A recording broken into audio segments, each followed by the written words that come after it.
శ్రీమాత్రే నమ. జయ గురు దత్తాత్రేయ నమ. ఈ వీడియోలో మనం మీనరాశి వారికి ప్రధానంగా ఈ వారఫలాలు పరిశీలించినప్పుడు ప్రధాన మార్పు గమనించినప్పుడు రాశి యందు సంచరిస్తున్నటువంటి శని భగవానుడు వక్రగమనం పొందాడు. ఇది రాశి వారికి వీళ్ళ అభివృద్ధికి మరొక అవకాశం లభించినట్టే. అంటే జన్మశని నుంచి రిలీఫ్ రావడం జరుగుతుంది. గతంలో ఏదైతే మనం ప్రయత్నం చేసి విఫలమయ్యామో, ఏదైతే పోగొట్టుకున్నామో తిరిగి సంపాదించడానికి భగవంతుడు మీకు ఇచ్చినటువంటి మరొక అవకాశమే ఈ రాశి యందు మీనరాశి వారికి శనిగ్రహ వక్రగమనం. గతంలో మీరు పోగొట్టుకున్న ఉద్యోగాన్నైనా, పోగొట్టుకున్న బంధువులనైనా, లేదా మీ యొక్క మంచి పేరునైనా, విద్యార్థులైతే వారి యొక్క పరీక్షల్లో తప్పి ఉన్నా తిరిగి ఈ రోజు నుంచి మీరు కఠిన శ్రమతో పనిచేయడం వల్ల పోగొట్టుకున్నది ఏదైనా తిరిగి పొందడం జరుగుతుంది. అది ఈవెన్ మీ యొక్క వివాహ బంధమైనా, వివాహ జీవితమైనా, అది ఆరోగ్యమైన కంప్లీట్గా మీరు రికవర్ అవ్వడం జరుగుతూ ఉంటుంది. దానికి ప్రధానంగా శని వక్రగమనంతో పాటు గురువు యొక్క భాగ్య దృష్టి, అంటే రాశ్యాధిపతి గురువు బలం ఉచ్చస్థితిలో ఉండి అత్యంత బలవంతుడు అవటం, పైపెచ్చు అధికార హోదా కలిగినటువంటి ఆరోగ్యకారకుడైనటువంటి రవితో కలిసాడు మీ రాశ్యాధిపతి. దాంతో మీ యొక్క రాశి బలం విపరీతంగా పెరిగింది. ఈ పెరిగిన రాశి బలం ముందు శని యొక్క ప్రభావం వెలవెలబోయిందన్నమాట. ఆటోమేటిక్గా శని తన బలాన్ని తగ్గించుకొని మీకు ఫేవర్గా రావడం జరుగుతుంది. అంటే మీరు మీ యొక్క శక్తిని ఒక దైవ బలంతోనో, ఒక మంచి పనులతోనో, ఇది పుణ్య కార్యక్రమాలు అవచ్చు, ధర్మ కార్యక్రమాలు అవచ్చు, తల్లిదండ్రులను సేవించడం వల్ల అవచ్చు, మీ పుణ్యాన్ని ఈ విధంగా పెంచుకోవడం వల్ల ఆటోమేటిక్గా శని భగవానుడు మీకు సహకరించి మీలో ఉన్నటువంటి అసహనాన్ని, అసహనాన్ని, ఓటమిని, చెడు గుణాలని, ఏవైతే బ్యాడ్ హ్యాబిట్స్ ఉన్నాయో వాటిని అన్నిటిని కూడా దూరం చేసి మరింత ఉత్సాహాన్ని, బలాన్ని మీకు ఇచ్చి కంప్లీట్గా మిమ్మల్ని ఒక కొత్త వ్యక్తిగా మారడానికి ఇప్పుడు ఇది కారణమవుతుంది. మీరు చేయవలసిన ప్రయత్నం వల్ల జస్ట్ ఎర్లీ మార్నింగ్ లేచి మీరు సిద్ధంగా ఉంటే ఆటోమేటిక్గా మీకు అన్నీ అవే పొందగలుగుతారు. మీరు సిద్ధం కండి, భగవంతుడు మీకు సహకరించడం జరుగుతుంది. ఇక శుక్రుడు సప్తమ స్థానంలో నీచ పొందడం జరిగింది. అది వివాహ విషయంలో కొన్ని అపనిందలు రావడం జరుగుతుంటుంది. జీవితంలో ఎప్పుడో చేసిన పొరపాటు, ఎప్పుడో చేసిన ప్రామిస్ తిరిగి మీకు అది జీవితంలో తిరిగి ప్రవేశించే ప్రయత్నం జరుగుతూ ఉంటుంది. అది సప్తమ స్థానంలో శుక్రుడు బలహీనం అవటం వల్ల ఏంటంటే మరి మీ జీవిత భాగస్వామి యొక్క ఆలోచన విధానంలో మార్పు రావచ్చు.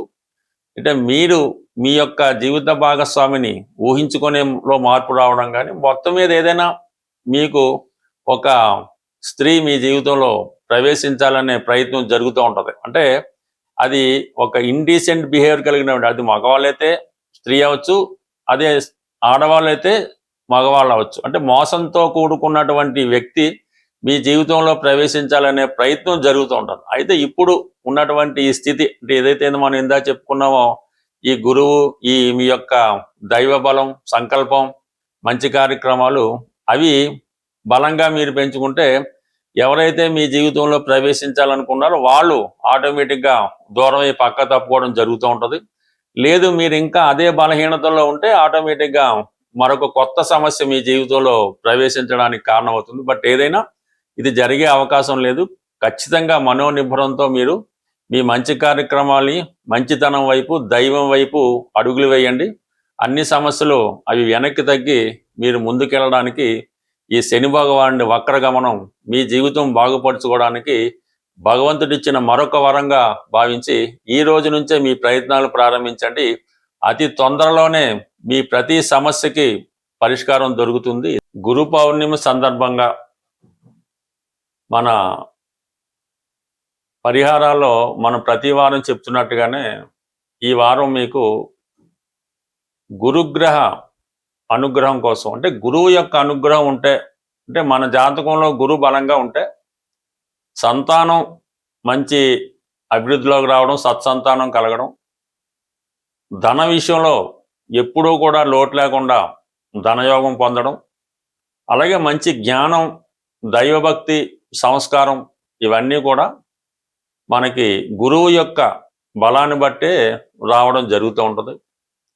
మనం జాతకంలో ఉన్నటువంటి గురువు యొక్క బలాన్ని పెంచుకోవాలంటే ఈవెన్ స్త్రీలు పెళ్ళి అవ్వాలన్నా కూడా గురుబలం తప్పనిసరి. కాబట్టి గురువు యొక్క యంత్రం అంటే మా గురువు గారు అయినటువంటి ఈ గురు యంత్రాన్ని అప్పుడు గురు పూజ సందర్భంగా సుమారు ఒక 25 సంవత్సరాల క్రితం మాకు ఇవ్వడం జరిగింది. ఆ గురు యంత్రాన్ని ఇప్పుడు మీకు ఈ గురు పూజ సందర్భంగా మీకు ఇవ్వడం జరుగుతుంది.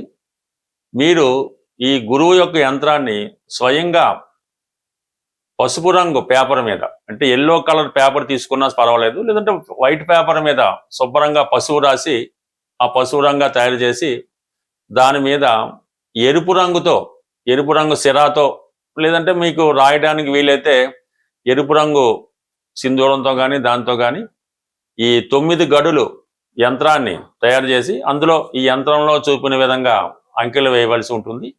అది మీరు స్వయంగా వేయవలసి ఉంటుంది. ఈ యంత్రాన్ని మీరు తయారు చేసినంత సేపు కూడా మనసులో ఓం నమస్వాయ అనుకున్నా పర్లేదు, ఈ కింద ఇచ్చిన గురు మంత్రాన్ని చదువుతూ తయారు చేయనా పర్లేదు, బట్ ఓం నమస్వాయ అన్నది సర్వసా బాగుంటుంది. కాబట్టి ఆ నిష్టతో మీరు గురువారం రోజు గురుహోరలో ఈ యంత్రాన్ని ఏ సైజ్ అయినా పర్లేదు తయారు చేసి మీ పర్సులో, లేదంటే మీ క్యాష్ బాక్స్లో, లేదంటే మీ వ్యాపార సంస్థలో, మీరు ఎక్కడన్నా సరే ఇది పబ్లిక్గా పెట్టుకోవచ్చు, లేదంటే మీరు బీరువాలో పెట్టుకోవడం వల్ల కంప్లీట్గా మీకు ఈ గురుబలం పెరుగుతూ ఉంటుంది. ఈ గురుబలం పెరగడం వల్ల ఆటోమేటిక్గా మీకు ఈ స్త్రీలకు సౌభాగ్యయోగం కానీ, సంతాన యోగం కానీ, మగవాళ్ళకి ధనయోగం కానీ, ముందు మంచి జ్ఞానం ఇవన్నీ కూడా లభించడం జరుగుతూ ఉంటుంది.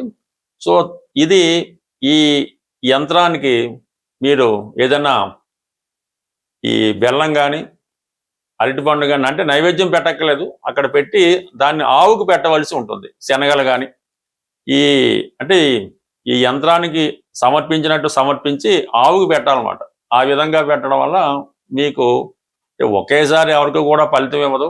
నెమ్మదిగా మీకు వారం ఈ అభివృద్ధి కలుగుతూ ఉంటుంది. బట్ ఏదైనా ఇప్పుడు ఈ గురువు మనకి ఉచ్చులో ఉన్నాడు కాబట్టి ఈ ఫలితం మరింత తొందరగా పొందే అవకాశం ఉంది. ఖచ్చితంగా ప్రయత్నం చేయండి.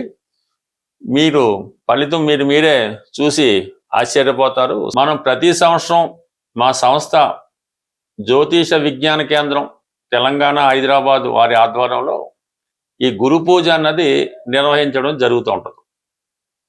మరి ఈ సంవత్సరం మన హైదరాబాద్లోని సూరవరపు ప్రతాప్ రెడ్డి తెలుగు యూనివర్సిటీ, అంటే నాంపల్లిలో ఉంటుంది, ఆ యూనివర్సిటీలో మన ఈ సమావేశ మందిరంలో ఈ ఆగస్టు 2వ తారీఖున ఈ సమావేశం నిర్వహించడం జరుగుతుంది.